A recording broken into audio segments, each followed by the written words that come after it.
अस्सलाम वालेकुम। आज हमने क्लास 9th के चैप्टर 1 फिजिक्स एमसीक्यूज स्टार्ट करने हैं और इसमें हम एमसीक्यूज और शॉर्ट क्वेश्चंस को इस लेक्चर में हम देखेंगे। सबसे पहले एमसीक्यूज एक्सरसाइज जो कि आपके पेज नंबर 24 पर दिए गए हैं और उनको हम सबसे पहले डिस्कस कर लेते हैं। यहाँ पे सबसे पहले हमारे पास जो एमसीक्यूज है वो है the number of base units in SIR. Base units कितने हैं? एसआई बेस यूनिट्स आपके पास कितने हैं? आपके पेज नंबर अगर आप 6 पे देखें तो वहां पे आपको बेस यूनिट्स मैंने पढ़ाए थे लेक्चर नंबर 3 में। तो वहां पे कितने थे? हमने पढ़े 7 बेस यूनिट्स पढ़े थे। वो कौन कौन से बेस यूनिट्स पढ़े थे हमने? बेस क्वांटिटीज होती हैं length, mass, time, electric current, intensity of light, temperature, amount of a substance. और अब बेस यूनिट्स की बात आई है तो जो उनके यूनिट्स होंगे जैसे कि metre, kilogram, second, ampere, candela, kelvin, mole, तो ये हमारे पास बेस यूनिट्स हैं। ये टोटल कितने हैं? 7। तो इसका आंसर राइट क्या होगा हमारे पास? 7। ठीक है, नेक्स्ट चलते हैं। Which one of the following unit is not a derived unit? इनमें से कौन सा ऐसा है जो ड्राइव्ड यूनिट नहीं है? अगर आप देखें फर्स्ट ऑप्शन को पास्कल, तो पास्कल हमारे पास ड्राइव्ड यूनिट है। किलोग्राम को देखें तो अभी मैंने बात की थी ऊपर जब बेस यूनिट्स की, तो उसमें मैंने किलोग्राम को बोला था। इसका मतलब हमारे पास आंसर किलोग्राम जो है वो राइट आंसर है। ठीक है, और जो न्यूटन और वाट है, ये वाट जो कि पावर का यूनिट है और न्यूटन फोर्स का, तो फोर्स और हमारे पास जो पावर है और पास्कल प्रेशर का यूनिट है। तो ये तीनों जो प्रेशर, फोर्स, पावर, ये तीनों हमारे पास क्या है? ये ड्राइव यूनिट है। तो हमारे पास किलोग्राम मास क्योंकि बेस यूनिट होता है, तो यहाँ पे हमारे पास जो राइट आंसर होगा वो होगा किलोग्राम।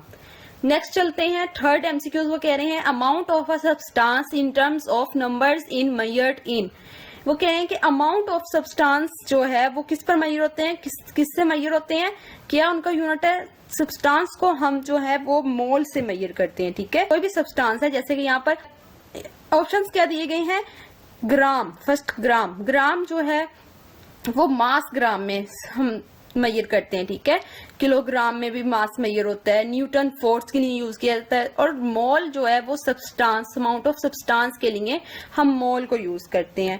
तो मोल जो है वो अमाउंट ऑफ सब्सटेंस मोल में मेजर होता है। तो इसका जो राइट आंसर है वो क्या होगा? डी, ऑप्शन डी, मोल।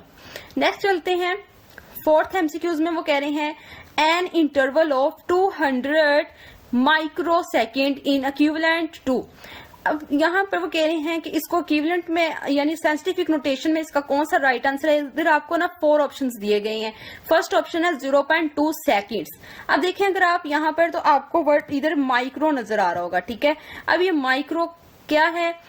माइक्रो यहाँ पर टेंस की पावर, हमने प्रीफिक्स वाले लेक्चर में मैंने आपको बताया था कि टेंस की पावर -6 जो है वो माइक्रो है। ठीक है, और ये माइक्रो का मैंने आपको बताया था सिंबल होता है। अब यहाँ पर 10 की पावर -6 नहीं हमने ढूंढना, क्योंकि हमारे पास साइंटिफिक नोटेशन वाले में जो लेक्चर में अगर आपने देखा हो, पढ़ा हो, तो उसमें 0.2 के बाद मैंने आपको पॉइंट बताया था। ठीक है, यानी कोई भी फर्स्ट डिजिट जो कि 0 ना हो, 1, 2 कुछ भी हो सकता है, तो उसके बाद जो पॉइंट आएगा, यहाँ पर मेरे पास जो पॉइंट आएगा वो 2 के बाद आएगा, और 2 डिजिट्स मेरे पास हैं। और 10 माइक्रो की क्या वैल्यू होती है? 10 की पावर -6। तो 2 तो हमारे पास पहले हैं। अब 10 की पावर -4 को मैं देखूंगी, क्योंकि -2 और -4 कितने होते हैं? -6 होते हैं। ठीक है, तो अब इधर 0.2 सेकेंड्स है। माइक्रो की 10 की पावर तो कुछ दी ही नहीं गई, यहाँ पे माइक्रो का तो कुछ दिया ही नहीं गया, 10 की पावर -4 नहीं दी। ठीक है, तो ये तो ऑप्शन वैसे ही क्रॉस। नेक्स्ट चलते हैं 0.02 सेकेंड्स। यहाँ पर ये भी गलत है। ठीक है, क्योंकि मेरे पास 0 इधर कुछ भी नहीं है, 0.00 नहीं आना चाहिए मेरे पास। यहाँ पर इस टाइम जो डॉट है वो मेरे पास लास्ट पर है 200 के बाद, तो मुझे 2 के बाद चाहिए। तो इसलिए ये फर्स्ट ऑप्शन भी रॉन्ग है, सेकंड भी रॉन्ग है। अगर हम थर्ड को देखें, पहले फोर्थ को देख लेते हैं, तो फोर्थ में मेरे पास 2 के बाद 00 थे, वो यहाँ पर नहीं लिखे हुए। ठीक है, और यहाँ पर 10 की पावर -6 भी लिखा हुआ है, तो ये ऑप्शन गलत है। तो अगर हम चलते हैं ऑप्शन सी पर, तो यहाँ पर मेरे पास 2 भी लिखा हुआ है, 10 की पावर -4 भी लिखा हुआ है। अब 200 इसलिए नहीं लिखा क्योंकि वो 20 जैसे मैंने आपको बताया कि 20 वो इसमें ऐड कर चुके हैं। ठीक है, तो मेरे पास जो राइट आंसर है वो 2 × 10 की पावर -4 सेकेंड्स है। नेक्स्ट चलते हैं 4 वाले एमसीक्यूज में। वो कह रहे हैं which one of the following is the smallest quantity. इसमें से कौन सी सबसे स्मॉलेस्ट क्वांटिटी है, कौन सी सबसे कम मिकदार है? सबसे फर्स्ट ऑप्शन आपके पास है 0.01 ग्राम, सेकंड है 2 मिलीग्राम। अब 2 मिलीग्राम इस टाइम ये ज्यादा है, 0.01 ग्राम ज्यादा कम है, ठीक है। आगे चलते हैं 100 माइक्रोग्राम, ये भी ज्यादा है, और 5000 नैनोग्राम, तो यहाँ पे मेरे पास 5000 नैनोग्राम जो दिया गया 10 की पावर -9। तो इसका मतलब ये है कि मेरे पास सबसे जो स्मॉलेस्ट क्वांटिटी है वो ऑप्शन डी 5000 नैनोग्राम है, ठीक है। नेक्स्ट चलते हैं, हमारे पास क्या है, which instruments is most suitable to measure the internal diagram of a test tube. हमारे पास वर्नियर कैलिपर यूज किया जाता है, ठीक है। मीटर रोड किसी की लेंथ को मेजर करने के लिए यूज किया जाता है। मेजरिंग टेप की बात करें तो वो भी हमारे पास लेंथ मेजर किया जाता है। डायामीटर को अगर हम देखें तो वो वर्नियर कैलिपर हमारे पास जो है वो इंटरनल डायामीटर फाइंड करने के लिए वर्नियर कैलिपर्स हम यूज करते हैं, ठीक है। तो इसका ऑप्शन बी हमारे पास राइट आंसर है। 7 वाले एमसीक्यूज का देखें तो उसमें आपको कह रहे हैं कि a student claim the diameter of a wire as 1.032 centimetre using vernier callipers. वो कह रहे हैं कि एक स्टूडेंट ने तार का वायर का डायमीटर फाइंड किया है जो कि है 1.032 सेंटीमीटर। वर्नियर कैलिपर को यूज करते हुए उसने डायमीटर फाइंड किया है। Up to what extent do you agree with it, तो आप किस हद तक इससे एग्री होंगे। तो यानी इसका जो राइट आंसर है वो हमारे पास क्या होगा, साइंटिफिक नोटेशन को देखते हुए तो हमारे पास यहाँ पे फर्स्ट ऑप्शन क्या है 1 सेंटीमीटर, सेकंड क्या है 1.0 सेंटीमीटर और थर्ड क्या है 1.03 सेंटीमीटर एंड 1.032 सेंटीमीटर। हमारे पास जो राइट आंसर है इसमें वो है ऑप्शन सी, हमारे पास इसमें राइट आंसर है। अगर हम बात करूं मैं एमसीक्यूज 8 की तो उसमें वो कह रहे हैं अब measuring cylinder is used to measure. Measuring cylinder किस चीज की पैमाइश करने के लिए इस्तेमाल किया जाता है। फर्स्ट ऑप्शन है मास। मास जो है मेजरिंग सिलेंडर वाला, अगर आपने मेरा लेक्चर 9th लिया हो चैप्टर 1 का तो उसमें मैंने आपको बताया था कि मेजरिंग सिलेंडर किसी भी चीज के वॉल्यूम को मेजर करने के लिए यूज किया जाता है, ठीक है। उसमें मैंने आपको बताया था कि एक जो मेजरिंग सिलेंडर है उसमें हम किसी लिक्विड का भी वॉल्यूम फाइंड कर सकते हैं, किसी सॉलिड इरेगुलर शेप का भी हम वॉल्यूम फाइंड कर सकते हैं। तो उसमें मैंने आपको एक की का रेगुलर जो कि इरेगुलर शेप होती है की चाबी, उसका मैंने आपको जो है वो वॉल्यूम फाइंड करके दिखाया था। तो ये मेजरिंग सिलेंडर जो है मेरे पास वो किसके मेजरिंग सिलेंडर जो है वो किस लिए यूज किया जाता है, किस चीज को मेजर करने के लिए, वॉल्यूम को मेजर करने के लिए यूज किया जाता है। तो इसका जो राइट आंसर है वो है ऑप्शन सी।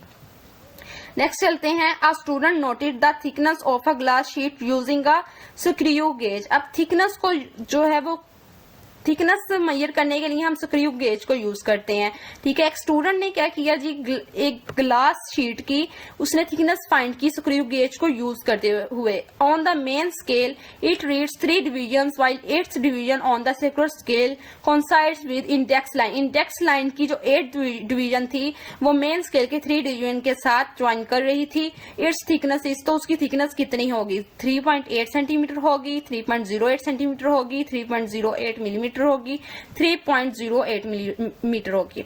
इसमें सबसे थोड़ा सा एरर आ रहा है, वो एरर को हम फाइंड करेंगे तो उससे हमें पता चलेगा कि हमारे पास जो इसका राइट आंसर है वो ऑप्शन सी है 3.08 मिलीमीटर, ठीक है। नेक्स्ट चलते हैं, हमारे significant figures in an expression are.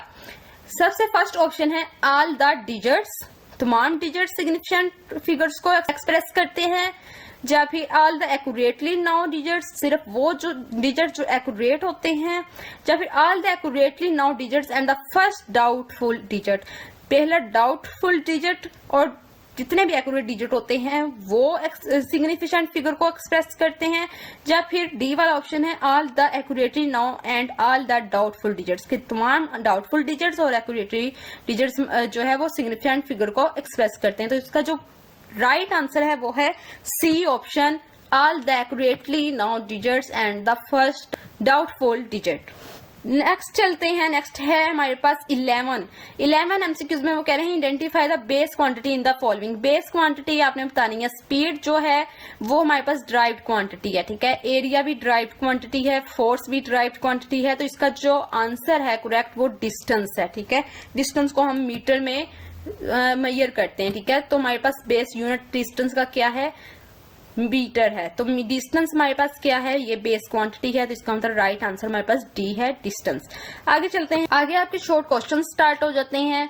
1.2 short question में वो कह रहे हैं what is the difference between base quantities and derived quantities, give 3 examples in each case. इसमें आपने बेस क्वांटिटी और ड्राइव्ड क्वांटिटीज का डिफरेंस बताना है और नेक्स्ट आपने इसकी 3 एग्जांपल्स भी आपने बतानी है, ठीक है, दोनों की 3 एग्जांपल्स। तो बेस क्वांटिटीज को देखते हैं। बेस क्वांटिटी की डेफिनेशन हमारे पास क्या है, the quantities on the basis. अब यहाँ पे वर्ड बेसिस यूज किया गया है। बेसिस का क्या मतलब होता है, बेसिस से ही वर्ड बेस क्वांटिटीज निकला है, of which other quantities are expressed. वो क्वांटिटीज, वो मिकदारें जिन पर दूसरी मिकदारें बेस करती हों, वो हमारे पास बेस क्वांटिटीज कहलाती हैं, जैसे कि लेंथ, टाइम, मास। ड्राइव्ड क्वांटिटीज से मिलकर ही बेस क्वांटिटीज बनती हैं, ठीक है। तो ड्राइव्ड क्वांटिटीज की डेफिनेशन देख लेते हैं। Physical quantities which can be described. अब यहाँ पे वर्ड डिस्क्राइब्ड यूज किया गया। अब डिस्क्राइब्ड से हमें पता चला है कि ये ड्राइव्ड क्वांटिटीज है, ठीक है। तो यहाँ पे डेफिनेशन ही हमें जो है वो बता रही है, डिस्क्राइब से ड्राइव्ड और बेसिस से बेस वर्ड यूज किया गया, ठीक है। यहाँ पे ड्राइव्ड हुआ है। तो अब इसको पढ़ लेते हैं हम, वो क्या कह रहे हैं, physical quantities which can be described in terms of base quantities are known as derived quantities. तो वो क्वांटिटीज जो कि बेस क्वांटिटीज को बयान करती हैं, वो ड्राइव्ड क्वांटिटीज कहलाती हैं। और इसकी एग्जाम्पल क्या है, फोर्स, एरिया, वॉल्यूम। नेक्स्ट चलते हैं।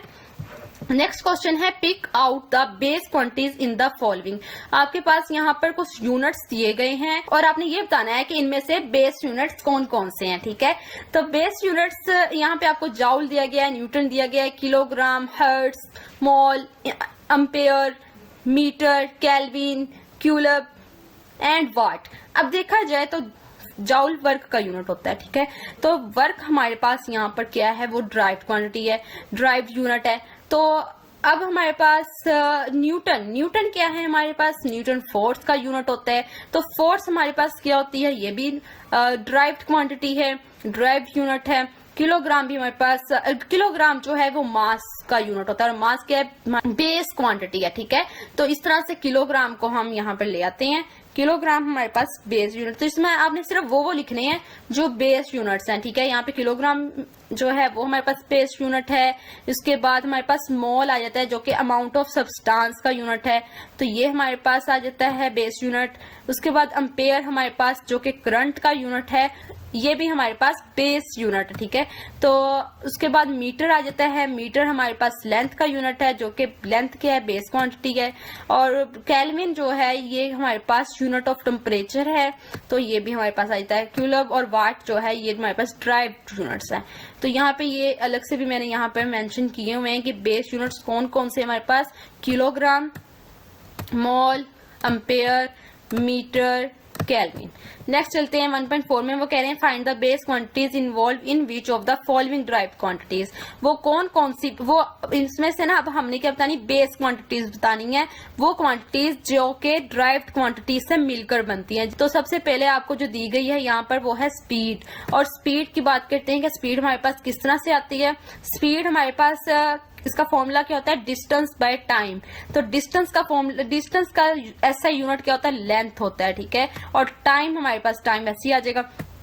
तो हमारे पास so the base units involve in speed are length and time. अब हमारे पास क्या है, लेंथ, स्पीड क्या है हमारे पास, ड्राइव्ड क्वांटिटी है, ठीक है। स्पीड हमारे पास क्या है, ये हमारे पास ड्राइव्ड क्वांटिटी है। और डिस्टेंस हमारे पास क्या है, लेंथ है। तो लेंथ हमारे पास क्या होती है, ये हमारे पास बेस क्वांटिटी होती है, ठीक है। तो base quantity by time, time हमारे पास ये भी बेस क्वांटिटी है। तो लेंथ और टाइम की वजह से ये बेस क्वांटिटीज जो है वो मिली तो ड्राइव्ड क्वांटिटी बनी। ड्राइव्ड क्वांटिटी हमारे पास किससे बनती है, बेस क्वांटिटी से बनती है।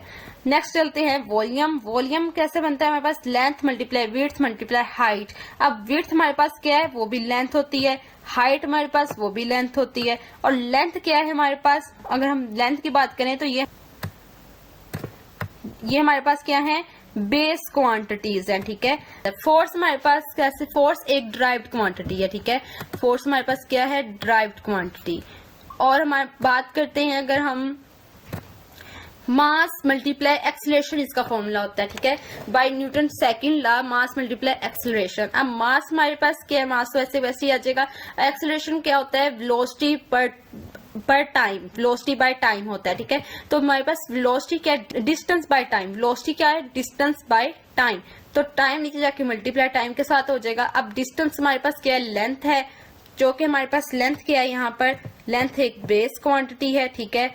और हमारे तो हमारे पास ये भी टाइम भी बेस क्वांटिटी है। तो बेस क्वांटिटी से हमारे पास क्या ड्राइव्ड हुआ, फोर्स ड्राइव्ड हुई, जो कि फोर्स हमारे पास क्या है, फोर्स हमारे पास है ड्राइव्ड क्वांटिटी, ठीक है। फोर्स हमारे पास क्या है, ड्राइव्ड क्वांटिटी। नेक्स्ट चलते हैं, का क्या यूनिट होता है, फोर्स मल्टीप्लाई डिस्टेंस। अब फोर्स क्या है, mass multiply acceleration by Newton second law. तो हमारे पास एक्सीलरेशन क्या है, वेलोसिटी पर टाइम। इसी तरह से हमारे पास जो डिस्टेंस, वेलोसिटी क्या होता है, डिस्टेंस पर टाइम होता है, तो टाइम के साथ मल्टीप्लाई हो जाएगा। और डिस्टेंस हमारे पास लेंथ होता है, तो लेंथ भी हमारे पास यहाँ पे क्या है, बेस क्वांटिटी है, जिसकी वजह से यहाँ पर भी बेस क्वांटिटी की वजह से हमारे पास ड्राइव्ड क्वांटिटी बनी है। तो इसका मतलब है कि बेस क्वांटिटीज यहाँ पे अगर बात करें तो हमारे पास लेंथ भी बेस क्वांटिटी है, मास भी बेस क्वांटिटी है, और हमारे पास टाइम भी बेस क्वांटिटी है, ठीक है।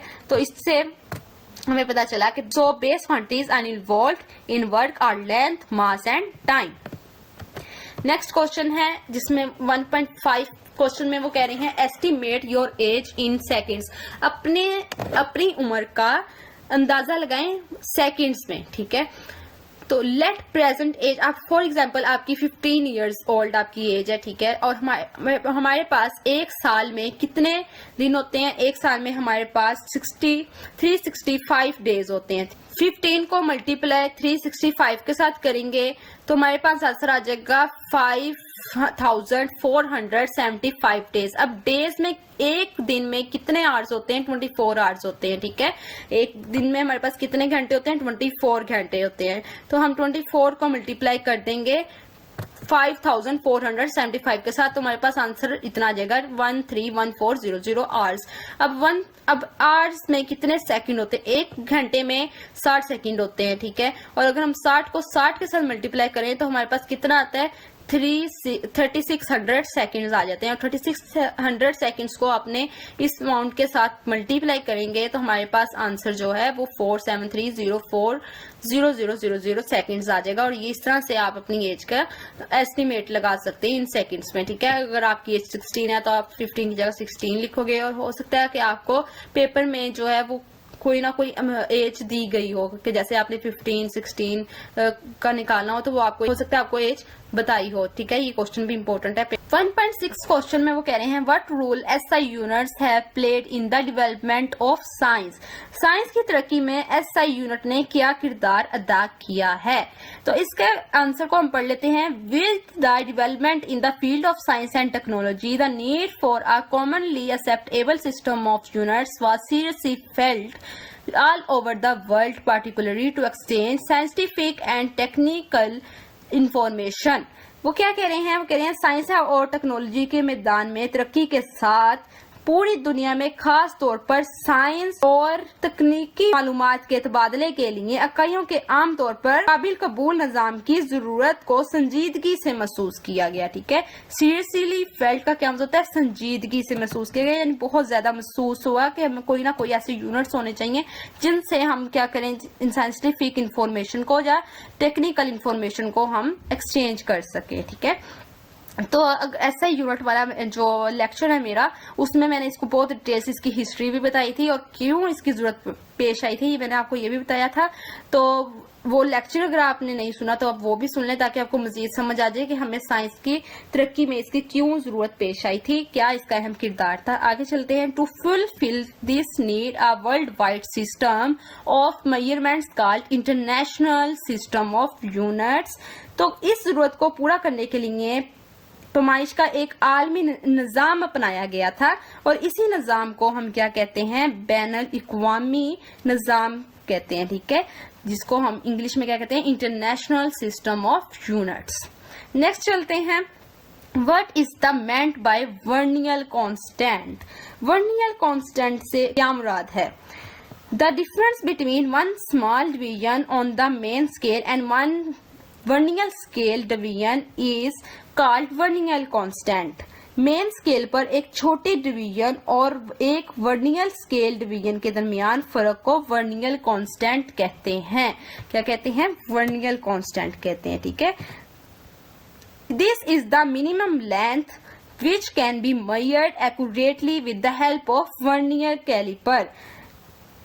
ये वो कम से कम लंबाई है जिसे वर्नियर कैलिपर की मदद से दुरुस्त तरीके से नापा जा सकता है। ठीक है, एक्यूरेटली दुरुस्त तरीके से नापा जा सकता है, मेजर किया जा सकता है। That is why it is also called the least count of vernier calliper. इसीलिए इसे क्या कहा जाता है? Least count of vernier calliper कहा जाता है। ठीक है, तो इस तरह से हमारे पास ये क्वेश्चन भी एंड होता है। इसका आंसर आपने बस इतना से लिखेंगे तो आपको इंशाल्लाह 2 मार्क्स मिल जाएंगे।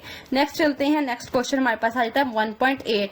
What do you understand by the zero error of the measuring instruments. मापने वाले आले की सिफर गलती से आप क्या समझते हैं? यानी इसमें वो क्या कह रहे हैं? मेजरिंग इंस्ट्रूमेंट यानी मापने वाला जो आला है उसकी सिफर गलती से आप क्या समझते हैं? The error in a measuring instrument due to non-uniform or wrongly marked graduation due to which a measurement may be less or greater than actual measurement is called zero error of the measuring instrument। वो क्या कह रहे हैं इसके answer में? वो कह रहे हैं कि गैर यकसा यानी नो यूनिफॉर्म का मतलब है जो कि बराबर ना हो। ठीक है, तो गैर यकसा या गलत तरीके से निशान जद ग्रेजुएशन की वजह से पैमाइश के आले में खराबी जिसकी वजह से पैमाइश असल पैमाइश से कम या ज्यादा हो सकती है, लेस हो सकती है या ग्रेटर हो सकती है। ठीक है, एक्चुअल मेजरमेंट से कम हो सकती है या ज्यादा हो सकती है। इसे मापने वाले आले की सिफर गलती कहा जाता है। ठीक है, इसे क्या कहा जाता है? मापने वाले आले की सिफर गलती कहा जाता है, जीरो एरर कहा जाता है, जिसकी वजह से हमारी पैमाइश कम भी आ सकती है और ज्यादा भी आ सकती है। तो पॉजिटिव एरर होता है, नेगेटिव एरर होता है, फिर हम उसको फाइंड करते हैं। ठीक है, तो इससे हमारे पास जो है वो फिर एक्यूरेट मेजरमेंट आता है। अगर हमारे पास एक्यूरेट मेजरमेंट ना आ रही हो तो उसका मतलब होता है कि हमारे पास एरर आया है। ठीक है, फिर हमने ये देखना होता है कि वो एरर पॉजिटिव है या नेगेटिव है। नेक्स्ट 1.9 क्वेश्चन पे चलते हैं। Why is the use of zero error necessary in a measuring instrument. पैमाइश के आले में सिफर की गलती का इस्तेमाल क्यों जरूरी है, क्यों नेसेसरी है? If a measuring instrument has zero error, अगर मापने वाले आले में सिफर की खराबी है, reading taken by it will not be correct, तो इससे ली गई रीडिंग दुरुस्त नहीं होगी। By knowing the zero error first, पहले सिफर की गलती को जानकर necessary correction can be made to find the correct measurement, दुरुस्त पैमाइश को तलाश करने की जरूरत है या जरूरत की जा सकती है। Such a correction is called zero correction, तो इसको हम क्या कहेंगे? ऐसी करेक्शन को हम क्या कहेंगे? जीरो करेक्शन कहेंगे। ठीक है, नेक्स्ट चलते हैं। What is the stop watch. अब स्टॉप वॉच की यहाँ पे डेफिनेशन सबसे पहले आपने बतानी है। नेक्स्ट वो आपसे क्या पूछ रहे हैं? What is the least count of mechanical stop watch you have used in the laboratories. वो कह रहे हैं मैकेनिकल स्टॉप वॉच, अब तो डिजिटल स्टॉप वॉच भी आ चुकी है, लेकिन मैकेनिकल स्टॉप वॉच का उन्होंने यहाँ पे पूछा है कि उसका लीस्ट काउंट क्या है जो कि हम लेबोरेटरीज में यूज करते हैं, वो वाली मैकेनिकल स्टॉप वॉच। ठीक है, लेबोरेटरी में जो हम यूज करते हैं वो वाली मैकेनिकल स्टॉप वॉच का लीस्ट काउंट बताएं। तो सबसे पहले हम इसकी डेफिनेशन को देखते हैं। An instrument use to measure the time interval और specific period of an event is known as stopwatch. वक्त के वक्फे या किसी तकरीब की मखसूस वक्फे की पैमाइश के लिए इस्तेमाल होने वाले आले को क्या कहा जाता है? स्टॉप वॉच कहा जाता है। Least count of mechanical stop watch is 0.1 second. तो मैकेनिकल स्टॉप वॉच का कम से कम उसकी जो पैमाइश है, जो उसकी कम से कम गिनती है वो 0.1 सेकेंड है। नेक्स्ट क्वेश्चन पे चलते हैं जो कि है 1.11। Why do we need to measure extremely small interval of times. तो इस क्वेश्चन में वो क्या कह रहे हैं, हमें औकात के इंतहाई छोटे वक्फे की पैमाइश करने की जरूरत क्यों है। इसके आंसर में वो क्या कह रहे हैं, we need the measure extremely small interval of times to get accurate and error free results of experiments. तजुर्बात के दुरुस्त और गलती से पाक नताइज हासिल करने के लिए हमें औकात के इंतहाई छोटे वक्फे की पैमाइश करने की जरूरत है। नेक्स्ट चलते हैं 1.12 क्वेश्चन पे। वो क्या कह रही हैं, what is the meant by significant figures of a measurement. पैमाइश के अहम अदाद से क्या मुराद है। फिगर्स क्या होते हैं, अदाद होते हैं, ठीक है। इसका आंसर क्या कह रहे हैं, in any measurement all the accurately known digits and first doubtful digit is now a significant figure। ये आपको MCQs भी था, MCQs भी एक आया था, all the accurately known digits and first doubtful digit जो है वो हमारे पास क्या कहलाता है, significant figure होता है। तो इसको हम उर्दू में भी कहते हैं किसी भी पैमाइश में तमाम in any measurement किसी भी पैमाइश में तमाम दुरुस्त मालूम हिंद से फिगर्स की डिजिट्स किसको बोलते हैं, हिंदसों को, किसी भी तमाम दुरुस्त मालूम हिंद से और पहला मशकूक हिंदसा, डाउटफुल डिजिट मशकूक, वो क्या कहलाता है हमारे पास, सिग्निफिकेंट फिगर कहलाता है। लास्ट क्वेश्चन हमारे पास आ जाता है 1.13। How is precision related to significant figure in a measured quantity. पैमाइश शुदा मिकदार में अहम अदाद-ओ-शुमार से दुरुस्तगी का ताल्लुक कैसे है। तो इसके आंसर में हम देख लेते हैं वो क्या कह रहे हैं, an improvement in the quantity of measurement by using better instrument increases the significant figures in the measured result. इसमें वो क्या कह रहे हैं, वो कह रहे हैं कि बेहतर आले के इस्तेमाल से पैमाइश के मेयार में बेहतर नापे गए, बेटर का क्या मतलब यहाँ पे है, बेटर इंस्ट्रूमेंट, बेहतर नापे गए, ठीक है, बेहतर नापे गए नताइज में अहम अदाद-ओ-शुमार को बढ़ाती है। आगे बात करते हैं, more significant figure means greater precision. अब प्रेसिजन का क्या मतलब होता है, प्रेसिजन का मतलब होता है दुरुस्तगी, ठीक है, यानी एक्यूरेट मेजरमेंट। अब वो कह रहे हैं कि अगर ज्यादा अदाद-ओ-शुमार होंगे तो इसका क्या मतलब है कि ज्यादा दुरुस्तगी, ज्यादा accurate. For example, measurement of a vernier callipers would be more precise than the metre rule.